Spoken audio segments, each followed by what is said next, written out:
नमस्कार दोस्तों, आज हम आपको नवरात्रि के दिनों में सुनी जाने वाली दुर्गा सप्तशती के 5वें और छठे अध्याय का श्रवण कराने जा रहे हैं। नवरात्रि में इन पाठों का श्रवण करने से सुख सौभाग्य में वृद्धि होती है, मनोकामनाएं पूर्ण होती हैं, संकटों का नाश होता है। तो चलिए पाठ शुरू करते हैं। तो प्रेम से बोलिए जय माता दी। देवताओं के द्वारा देवी की स्तुति चंड मुंड के मुख से अंबिका के रूप की प्रशंसा सुनकर शुंभ का उसके पास दूत भेजना और दूत का निराश लौटना। इस उत्तर चरित्र के रुद्र ऋषि हैं, महासरस्वती देवता हैं, अनुष्टुप छंद हैं, भीमा शक्ति हैं, भ्रामरी बीज हैं, सूर्य तत्व हैं और सामवेद स्वरूप है। महासरस्वती की प्रसन्नता के लिए उत्तर चरित्र के पाठ में इसका विनियोग किया जाता है, जो करक कमलों में घंटा, शूल, हल, शंख, मूसल, चक्र, धनुष और बाण धारण करती हैं। शरद ऋतु के शोभा संपन्न चंद्रमा के समान जिनकी मनोहर कांति है, जो तीनों लोक की आधारभूता और शंभु आदि दैत्यों का नाश करने वाली हैं, तथा गौरी के शरीर से जिनका प्रकटय हुआ है, उन सरस्वती देवी का मैं निरंतर भजन करता हूँ। ऋषि कहते हैं, पूर्व काल में शुंभ और निशुंभ नामक असुरों ने अपने बल के घमंड में आकर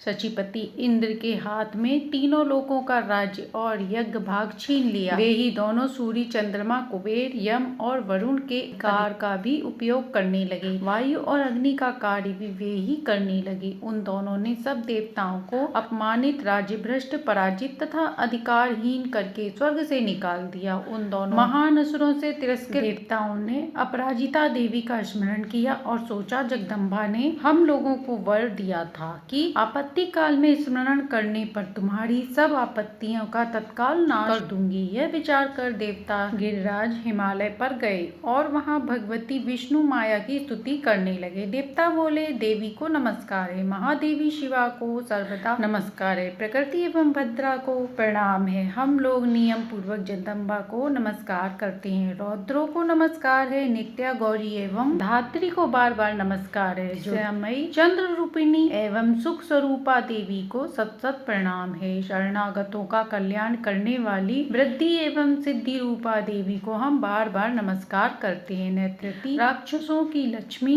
राजाओं की लक्ष्मी तथा सर्वाणी शिवपति स्वरूपा आप जगदम्बा को बार बार नमस्कार है। दुर्गा, दुर्गपारा, दुर्गम संकटों से पार उतारने वाली, सारा सबकी सारभूत, सर्व कल्याणी ख्याति कृष्णा और ध्रुमा देवी को सर्वदा नमस्कार है। अत्यंत सौम्य तथा अत्यंत रौद्र रूप को बार बार नमस्कार है। जो देवी सब प्राणियों में विष्णु माया के नाम से कही जाती हैं, उनको बार बार नमस्कार है। जो देवी सर्व प्राणियों में चेतना कहलाती है, उनको बार बार नमस्कार है। जो देवी सब प्राणियों में बुद्धि रूप से स्थित हैं, उनको नमस्कार, उनको नमस्कार, उनको बार बार नमस्कार है। जो देवी सब प्राणियों में निंद्रा रूप में स्थित हैं, उनको नमस्कार, उनको नमस्कार, उनको बार बार नमस्कार है। जो देवी सर्व प्राणियों में क्षुधा रूप से स्थित हैं, उनको नमस्कार, उनको बार बार नमस्कार है। जो देवी सब प्राणियों में छाया रूप में स्थित हैं, उनको नमस्कार, उनको नमस्कार, उनको बार बार नमस्कार है। जो देवी सर्व प्राणियों में शक्ति से स्थित हैं,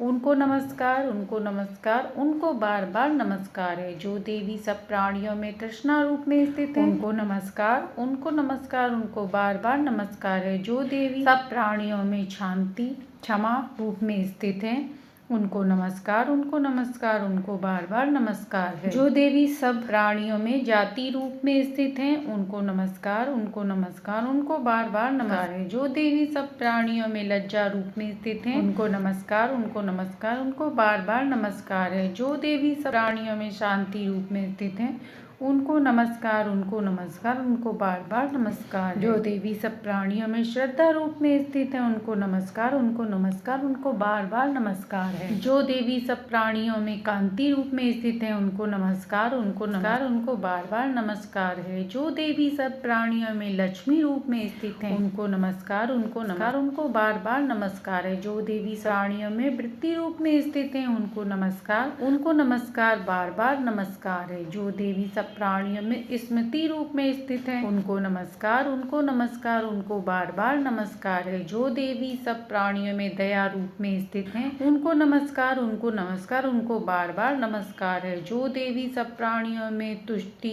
रूप में स्थित हैं, उनको नमस्कार, उनको नमस्कार, उनको बार बार नमस्कार है। जो देवी सब प्राणियों में माता रूप में स्थित हैं, उनको नमस्कार, उनको नमस्कार, उनको बार बार नमस्कार है। जो देवी सब प्राणियों में भ्रांति रूप में स्थित हैं, उनको नमस्कार, उनको नमस्कार, उनको बार बार नमस्कार है। जो जीवों के इंद्रिय वर्ग की अधिष्ठात्री देवी एवं सब प्राणियों में सदा व्याप्त रहने वाली उन व्याप्ति देवी को बार बार नमस्कार है। जो देवी चैतन्य रूप में इस संपूर्ण जगत को व्याप्त करके स्थित हैं, उनको नमस्कार, उनको नमस्कार, उनको बार बार नमस्कार है। पूर्व काल में अपने अभिष्ट की प्राप्ति होने से देवताओं ने जिनकी स्तुति की तथा देवराजेंद्र ने बहुत दिनों तक जिनका सेवन किया, वह कल्याण की साधन भूता ईश्वरी हमारा कल्याण और मंगल करे तथा सारी आपत्तियों का नाश कर डाले। दैत्यों से सताए हुए हम सभी देवता जिन परमेश्वरी को इस समय नमस्कार करते हैं तथा जो भक्ति से विनम्र पुरुषों द्वारा स्मरण की जाने तत्काल संपूर्ण विपत्तियों का नाश कर देती हैं, वे जगदम्बा हमारा संकट दूर करें। ऋषि कहते हैं, राजन प्रकार देवता स्तुति कर रहे थे।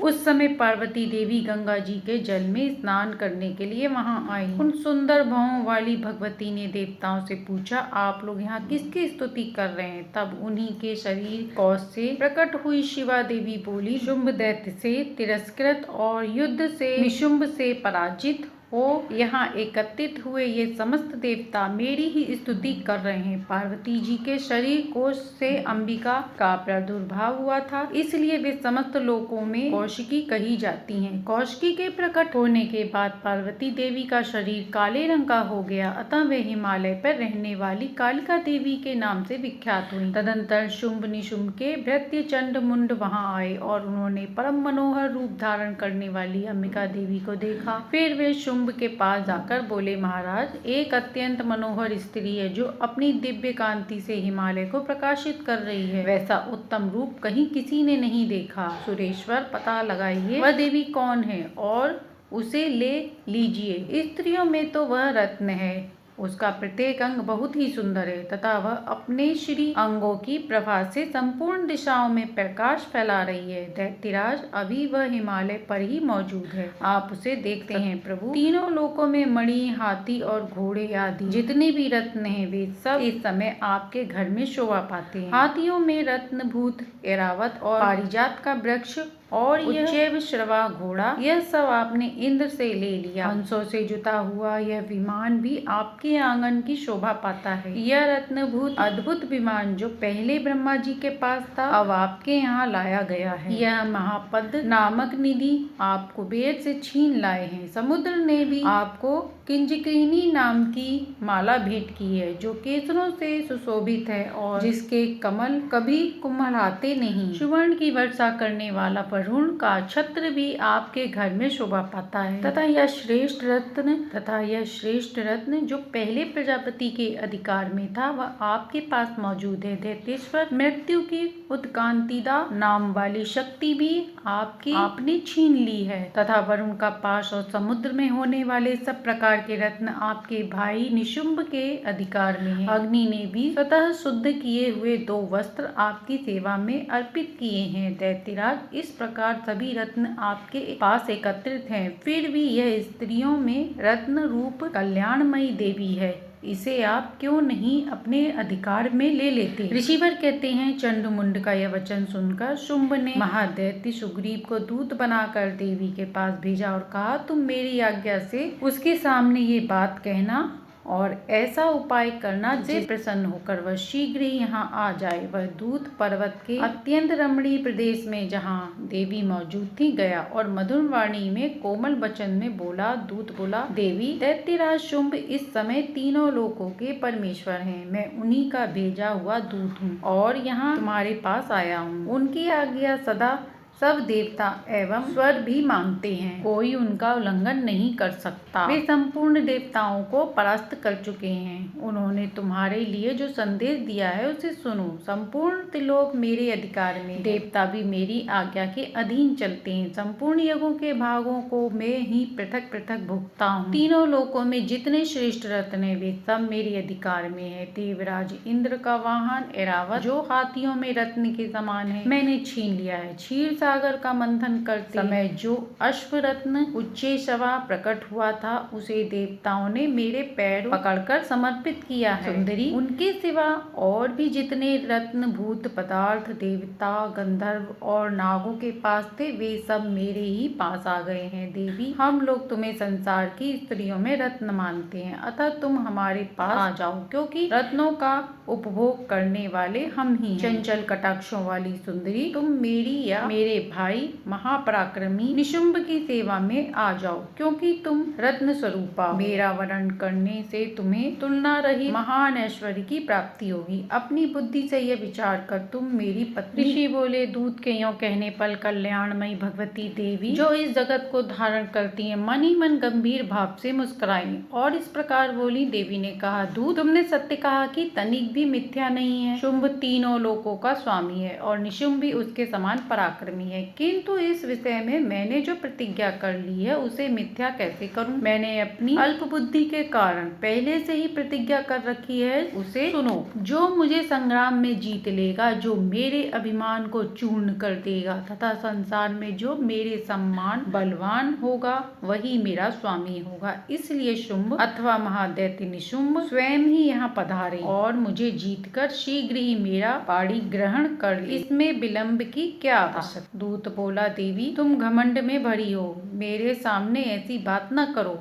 तीनों लोकों में कौन ऐसा पुरुष है जो शुंभ निशुंभ के सामने खड़ा होता है? देवी, अन्य दैत्यों के सामने भी सारे युद्ध में नहीं ठहर सकती, फिर तुम अकेली स्त्री होकर कैसे ठहर सकती हो? शुंभ आदि दैत्यों के सामने इंद्र आदि सब देवता भी युद्ध में खड़े नहीं हुए, उनके सामने तुम स्त्री होकर कैसे जाओगी? इसलिए तुम मेरे ही कहने से शुंभ निशुंभ के पास चलो, ऐसा करने से तुम्हारे गौरव की रक्षा होगी, अन्यथा जब वे केस पकड़कर घसीटेंगे तब तुम्हें अपनी प्रतिष्ठा खोकर जाना पड़ेगा। देवी ने कहा, तुम्हारा कहना ठीक है, शुंभ बलवान है और निशुंभ भी बड़ा पराक्रमी है, किंतु क्या करूं? मैंने पहले बिना सोचे समझे प्रतिज्ञा ली है, अतः अब तुम जाओ। मैंने तुमसे जो कुछ कहा वह सब दैत्यराज से आदर पूर्वक कहना, फिर वे जो उचित जान पड़े वो करें।